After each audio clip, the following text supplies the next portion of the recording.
तुला आयुष्य थोरांनी म्हणावे सतत जीवन आम्ही करावी नाना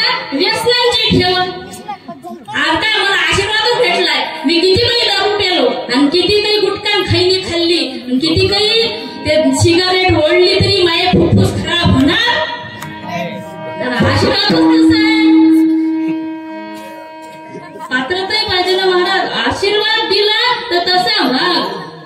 आशीर्वाद देणे म्हणजे असा वाघ. पेपरामध्ये पास होशील मग असं आशीर्वाद दिला. मग मला आता पेपराची आवश्यकताच नाही ते अभ्यास करण्याची. पासच अगरबत्तीच नेली नाही तर बाबू. पास व्हायसाठी अगोदरच्या दिवशी किंवा शाळेत जायच्या वेळ पेपराला जायच्या वेळ हनुमानजीच्या जवळ देवाच्या जवळ अगरबत्ती फिरवायची. देवा मला पास कर. अगरबत्तीच लावली देवाच्या जवळ मग आता पास होणारच. होईन की म्हणजे कीर्तन गेलं की पुरं डोक्यावरून. नडी मुंगिनी सोनारे म्हणजे गुरुने सद्गुरु जे आहे संत जे आहे साधू जे आहे तर ते मोक्षाच्या रेषेपर्यंत आपणासारखे करीती तात्काळ नाही काढावेळा त्याला काहीच काढायला लागत नाही. पण तिथपर्यंत ते आणून सोडतात. पण कर्तव्य करणं तुमचं काम आहे. कर्तव्य करणं तुमचं काम आहे. मग महाराज त्या मोक्षाच्या रेषेपर्यंत आणून ठेवतात आणि मोक्ष रेखेला भाग्य विनटला साधूचा जो साधूने अंकित केलेला आहे हरिभक्त तर अशा प्रकारचं त्याचं करतात. मग तो जो आहे तो जो साधक आहे तो काय होऊन जातो साक्षात सद्गुरु होऊन जातो. महाराज मनुष्याची जीवन जगताना माणसाची काहीच किंमत नाही. त्याच्या कशाची किंमत आहे माणुसकीची किंमत आहे.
जेव्हा आमचा जन्म झाला होता तेव्हा लोक आनंदात होते. पण मनुष्याने जीवन असं जगावं काम असं करावे की जग हम हसे अरे जग रोये अशासारखं कर्म जर आमचं असलं तर महाराज म्हटलं जातं की त्या मोक्षाच्या रेषेपर्यंत आम्ही पोहोचलो. आणि मग त्या मोक्षाच्या रेषेपर्यंत पोहोचल्यानंतर मग तो कसा होतो अभंगाचं शेवटचं चरण. Oh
No.